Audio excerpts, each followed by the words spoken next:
Di Sapa Indonesia Malam, saya Friska Clarissa. Sidang peninjauan kembali Saka Tatal, mantan terpidana kasus pembunuhan Vina dan Eki kembali bergulir di Pengadilan Negeri Cirebon.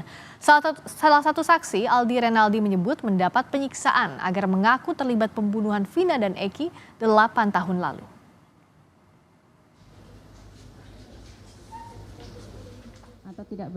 Sidang peninjauan kembali Saka Tatal, mantan terpidana kasus pembunuhan Vina dan Eki, kembali bergulir di Pengadilan Negeri Cirebon.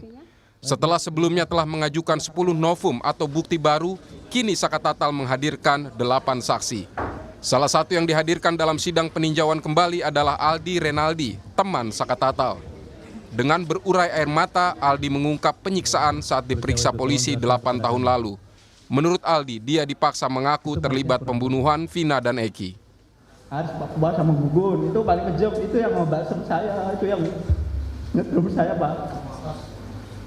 Itu orangnya. Rudiana. Akhirnya saya tuh masuk penjara itu sampai kayak di neraka, Pak. Saya udah ngerasain ya di neraka 1. Bener-bener sampai nggak bisa pulang tuh, bener-bener. Sama Bang Jaka itu jam 4:30, saya mau pulang aja, keluar dari kali, udah ngesot, Pak. Sampai saya jalan ke atas gua itu, ada yang nanya, maling apa itu? Orang pada ngomong, itu maling. Orang saya bukan maling, itu masih kecil, Pak. Bukan maling, bukan apa, tapi saya disuruh maling. Akhirnya 1 bulan saya baru bisa jalan, bisa makan, Pak. Semuanya, Pak, mengalami semua. Apalagi yang di dalam, saya nggak ada fotonya, yang di dalam ada fotonya, dibilangnya hoax. Saya yang ngerasain sendiri, sakit, Pak. Dulu saya emang ya, Pak, bukan orang punya. Tadi ya udah tahu, bilang apa, ya nurut. Sidang juga menghadirkan saksi kunci dalam kasus pembunuhan Vina dan Eki, Liga Akbar Cahyana. Liga menyebut dia diminta menjadi saksi kasus Vina dan Eki oleh ayah Eki, Ibtu Rudiana. Padahal Liga tak ada di tempat kejadian. Liga mengaku keterangannya tahun 2016 diarahkan penyidik. 27 malam jam 22 yang saudara ketahui. Dan saudara di mana saat itu? Yang saya ketahui itu adalah kecelakaan, Pak. Dan saya waktu tanggal 27 malam itu saya ada di warung SMA 4. Jam berapa saudara di warung di SMA 4? Dari sore jam 4 sampai jam 11 malam. Oke, itu keterangan saudara hari ini adalah sama dengan keterangan saudara waktu di BAP atau sudah berubah yang sekarang? Masih sesuai BAP yang 2024. Nah, kemudian perbedaan antara keterangan dahulu dengan sekarang, apa yang Anda ingin sampaikan? Tolong saudara jelaskan kepada kami di depan yang mulia. Kalau dahulu itu kan seolah-olah saya ada di situ, Pak. Tapi sebenarnya saya nggak ada di situ dan tidak tahu kejadiannya. Kenapa bisa saudara yang dipilih menjadi saksi? Siapa yang menunjuk saudara jadi saksi? Siapa yang mengarahkan saudara jadi saksi? Saya itu tidak mengerti. Saya dimintai oleh Pak Rudiana waktu itu. Hanya keterangan soal pakaian, motor, dan helm saja. Apa kaitan saudara dengan Rudiana? Apakah ada hubungan famili, kekeluargaan, atau dikenalkan oleh orang lain? Tidak ada hubungannya sama sekali, Pak. Sidang PK Saka Tatal juga menghadirkan 2 teman Vina sebagai saksi. Mega Lestari dan Widya Sari yakin Vina dan Eki korban kecelakaan lalu lintas. Sebab pada malam kejadian mereka menelepon Vina dan kemudian mendapat penjelasan dari kepolisian bahwa Vina dan Eki meninggal karena kecelakaan. Kalian ini pernah mendengar ya, Vina itu dibunuh atau kecelakaan sebenarnya? Kecelakaan tunggal. Kecelakaan tunggal? Iya. Kenapa kalian begitu yakin bahwa ini kecelakaan tunggal? Karena yang nelpon 4 kali diangkat itu, halo assalamualaikum, iya gimana Pak? Iya gimana Pak? Itu kan apa tuh namanya yang bicara bapak-bapak. Oh, kamu nelpon pakai handphonenya dia? Enggak. Iya, ke HP almarhum. Iya, Terus ada yang angkat? ada. Ya, siapa yang angkat? Bapak-bapak, dia bilangnya begini Pak. Bilang apa? Coba jelaskan yang tegas dan keras coba. Iya, dia bilangnya begini. Assalamualaikum. Halo, di mana Vinanya? Kan aku negesinya cuma Vinanya aja sih Pak. Nah pas begitu tuh dia langsung ngomongnya gini, Assalamualaikum, saya dari Polsek Talun ingin mengabarkan kalau Ananda Vina sama Eki kecelakaan tunggal di di jembatan flyover Talun. Pihak Sakatatal berencana menghadirkan saksi kunci lainnya yaitu Dede yang sebelumnya sudah mengaku kesaksiannya dalam BAP kasus Vina yang menjerat 8 terpidana palsu. Namun Dede tak hadir karena menjalani pemeriksaan di Bareskrim terkait kesaksian palsu. Tim Liputan Kompas TV.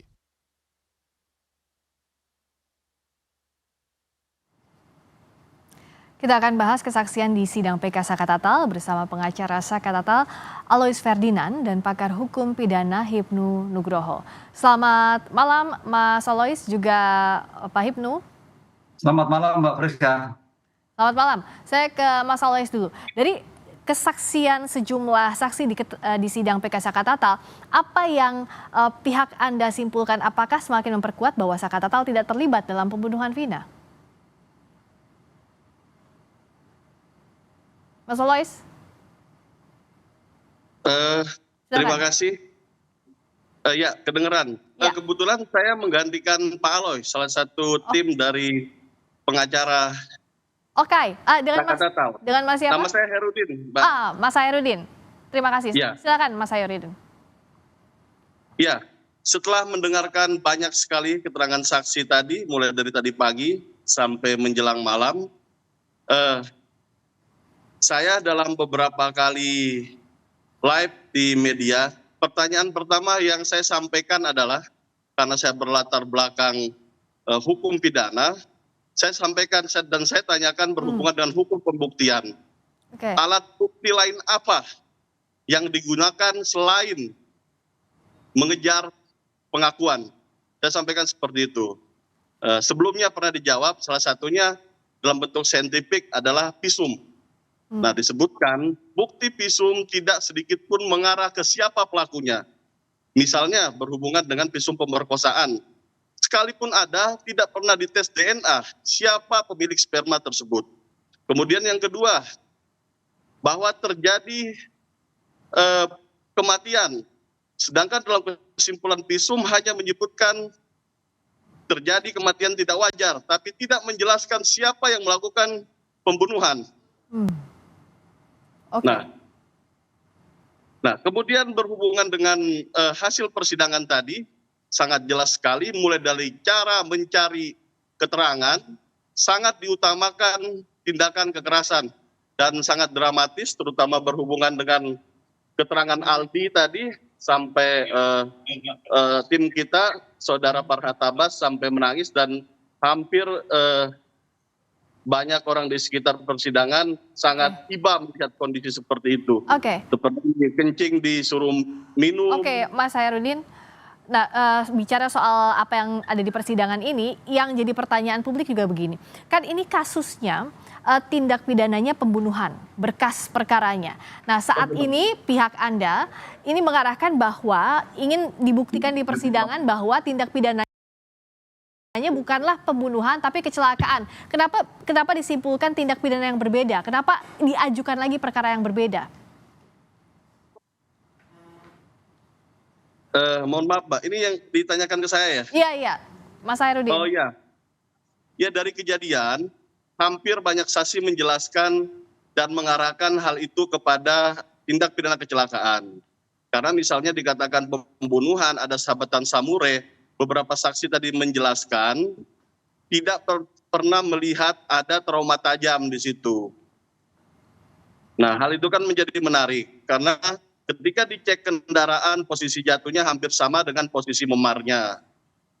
Seperti itu, Mbak. Oke, saya ke Prof. Hipnu. Prof. Hipnu, ada dua hal sebenarnya yang ada di pikiran saya. Pertama, apakah dengan tadi sejumlah saksi bilang ada tekanan yang diberikan untuk memberikan keterangan, ini bisa akhirnya jikalau memang terbukti itu ada intervensi, bisa membatalkan putusan hukum terhadap kasus ini, Prof. Hipnu? Iya, ini Mbak Friska, ini tampaknya persidangan ini ada dua perspektif ya. Iya. Perspektif pertama itu kan sebetulnya masalah terkait dengan peninjauan kembali. Iya. Peninjauan kembali tetap Sakatata kan itu. Berarti Iya. Sakatata ada di tempat atau tidak, berperan atau tidak, mempunyai terkaitkan tidak sebagai penyertaan atau tidak. Tapi tampaknya dalam persidangan bergeser pada suatu peristiwa itu peristiwa pidana atau bukan. Ya, Ini yang menjadi bias kan gitu kan. ya. Sehingga takut saya nanti fokus terhadap Sakatata tidak. Itu. Tapi terhadap fokus yang 7 terdakwa yang sekarang sudah dipidana itu sangat menarik. Iya. Karena bukan perkara pidana gitu loh. Iya, Ini iya.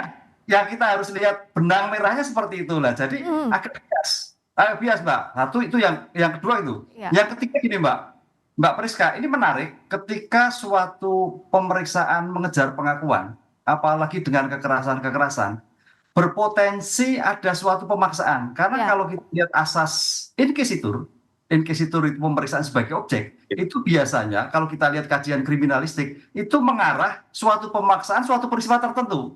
Nah, sekarang pertanyaannya, ini agak menarik, kita tidak pada masa perkaranya. Kalau pemaksaan kemudian kekerasan, berarti ada pemaksaan terhadap suatu perkara tertentu. Misalkan yang tadinya tadi kecelakaan diarahkan ke arah pembunuhan. Ya. Ini persis kalau kita melihat kasus-kasus yang terjadi pada kekerasan-kekerasan yang ada dalam rangka mencari pengakuan, tapi yang berbeda dengan arah yang terjadi. Ini yang menarik dari suatu kasus ini. Tapi kalau kita berbicara pada kasus yang pokoknya, ini kan bicara pokoknya berarti kan, tinggal bukti-bukti yang disampaikan tadi didukung dengan bukti-bukti saintifik yang lain. Ya. Itu dua dimensi berbeda, Mbak.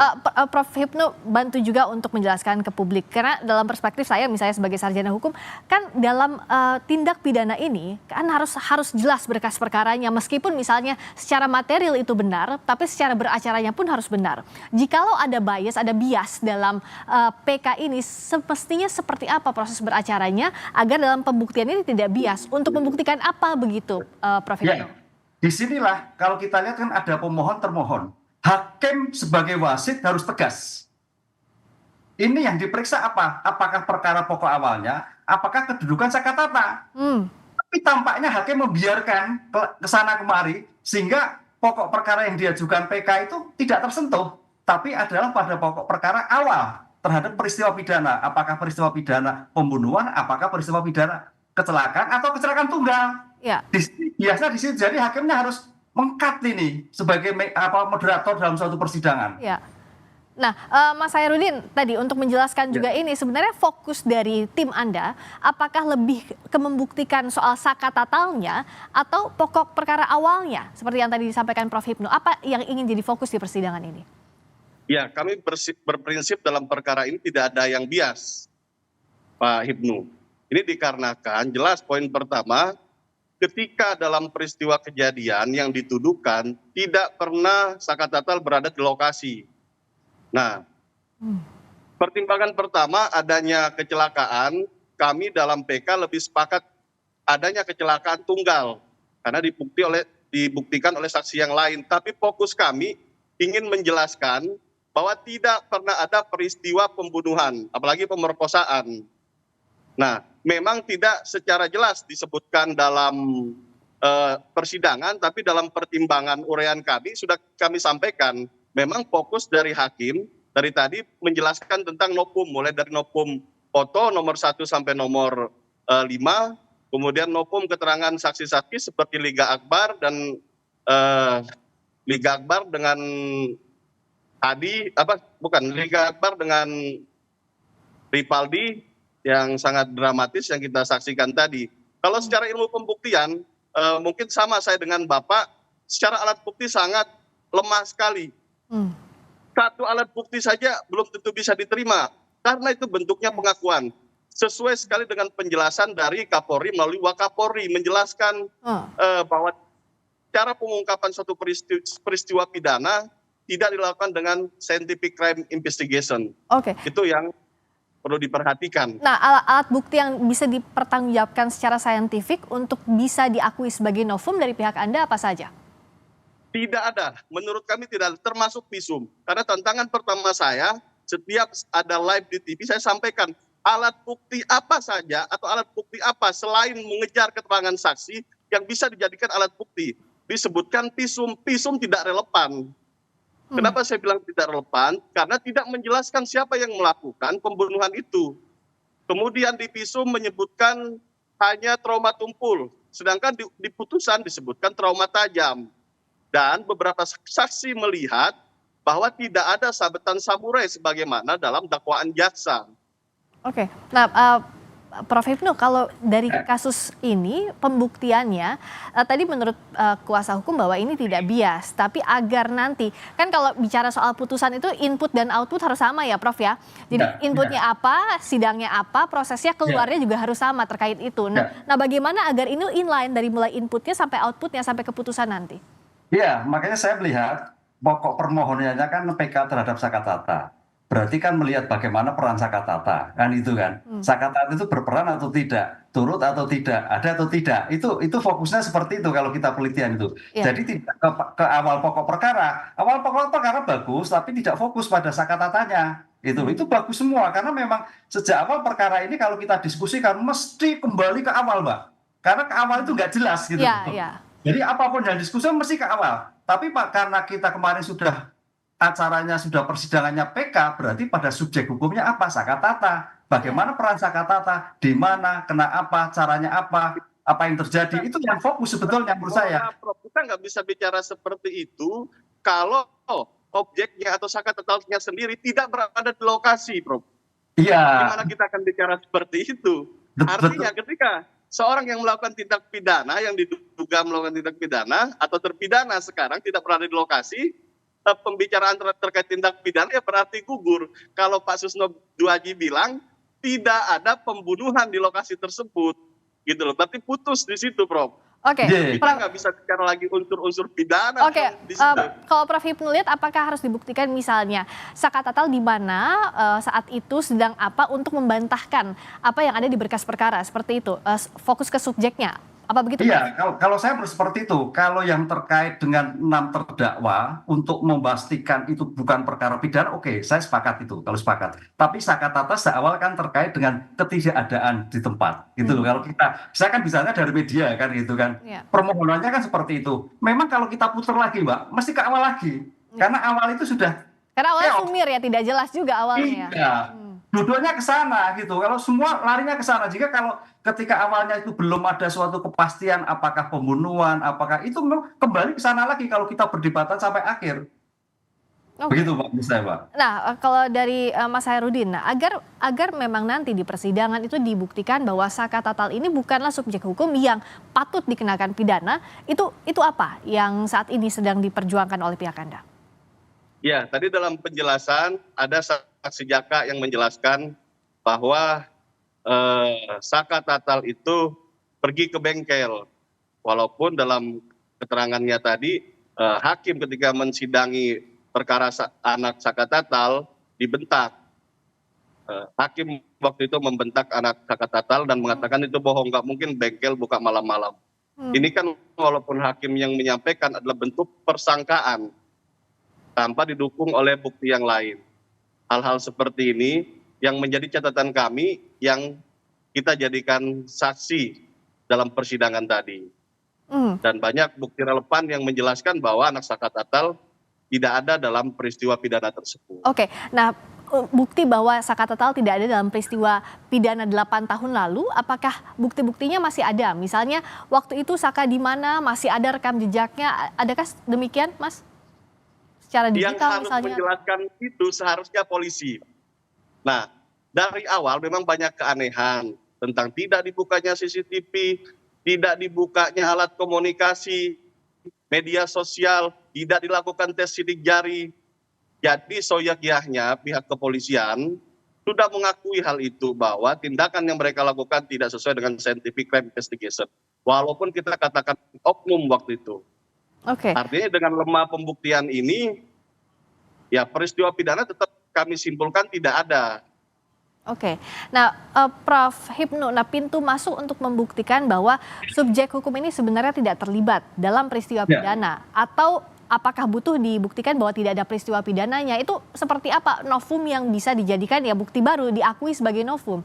Ya, kalau saya melihat fokus tadi kepada PK Sakatata, fokusnya itu karena Sakatata itu anak yang tidak punya kemampuan bertanggung jawab, anak yang belum paham terjadi suatu peristiwa, anak yang belum tahu keadaan seperti apa yang terjadi ketika itu. Nah, kalau itu yang terjadi dipaksakan itu agak menarik. Berarti Sakatata memang orang yang tidak tahu. Kalau toh ada itu dia tahu apa-apa.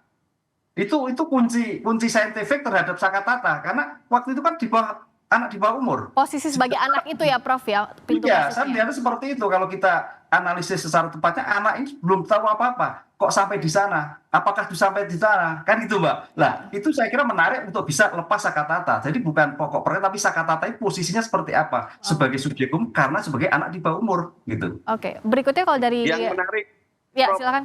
kalau selaku anak yang menarik, karena ini mungkin belum diungkapkan, tidak pernah dilakukan diversi dalam rangka restoratif justice. Penjelasan daripada jaksa menyampaikan ancaman hukuman di atas 7 tahun ke atas, tidak ada restoratif justice ataupun diversi. Nah, saya sampaikan di situ, walaupun nggak saya sampaikan di depan media, saya sampaikan di sini bahwa ada kata dan di situ. Dan bukan pengulangan tindak pidana, bukan residip. Artinya itu bentuk akumulatif. Jadi seharusnya wajib dilakukan diversi atas dasar Undang-Undang Sistem Peradilan Anak dan SEMA yang berhubungan dengan diversi ataupun Undang-Undang Perlindungan Anak. Nah, Ini tidak dilakukan. oke, Prof Hipnu, semestinya ini diangkat ke persidangan? Ya, itu peran penting. Makanya sejak awal kemarin saya katakan, berbicara anak itu bicara subjek, bicara proses. Bicara proses. Kalau sampai diketahui prosesnya itu sampai tidak dilakukan, berarti ada suatu kesalahan, bisa batal. Gitu loh. Ini yang menarik. Anak itu harus bagaimana meletakkan sebagai orang yang jangan sampai trauma ke depan. Gitu, Pak. Makanya hukumannya pun 8 tahun kan, nggak sampai seperti yang lain. Karena anak itu tidak ada pidana mati, tidak ada seumur hidup. Karena berpikir 13 itu maksimal, karena bisa berkembang kehidupannya seperti nanti setelah keluar gitu. Oleh karena itu cara penyelesaian tadi misalkan diversi kenapa tidak dilakukan, itu paling penting, Mbak. Itu nilai yang strategis itu. Bagaimana subjek hukumnya ketika itu sih Sakatata. Itu keren itu kalau itu. Tapi bukan yang lain lah. Ini bisa poin membebaskan Sakatata kalau sudah masuk seperti itu. Jadi Prof Hipnu mintanya adalah kalaupun ini yang dikejarnya untuk membebaskan status narapidana meskipun sekarang sudah mantan narapidana, jadi membersihkan nama Sakatata semestinya itu yang dikejar ya Prof ya? Menurut saya seperti itu Mbak Prisca. Oke, Pak Hairudin terakhir saja apa yang disiapkan untuk memperkuat bukti bahwa Sakatata tidak terlibat? Artinya apa bukti yang menunjang untuk di persidangan yang akan dihadirkan berikutnya? Untuk berikutnya kita sudah menghadirkan ahli karena pesan dari Prof Hipnu, ahli anak pun kita hadirkan. Ahli berhubungan dengan manajemen penyidikan, Bapak Susno Duaji, Ugroseno kita hadirkan. Berhubungan dengan ahli hukum pidana Pak Muzakir kita hadirkan. Berhubungan dengan psikologi forensik Indra Giri kita hadirkan. Ya mudah-mudahan dapat memberi petunjuk untuk semakin terangnya ada atau tidak peristiwa pembunuhan ataupun pemerkosaan ini. Baik. Demikian. Nanti kita akan lihat berikutnya adalah masih dalam PK Sakatata untuk membuktikan apakah terlibat atau tidaknya Sakatata. Pembuktian terus dilakukan dengan ahli berikutnya yang akan dihadirkan di muka sidang. Terima kasih Mas Hairudin, terima kasih Prof Hipnu Nugroho, pakar hukum pidana. Selamat malam.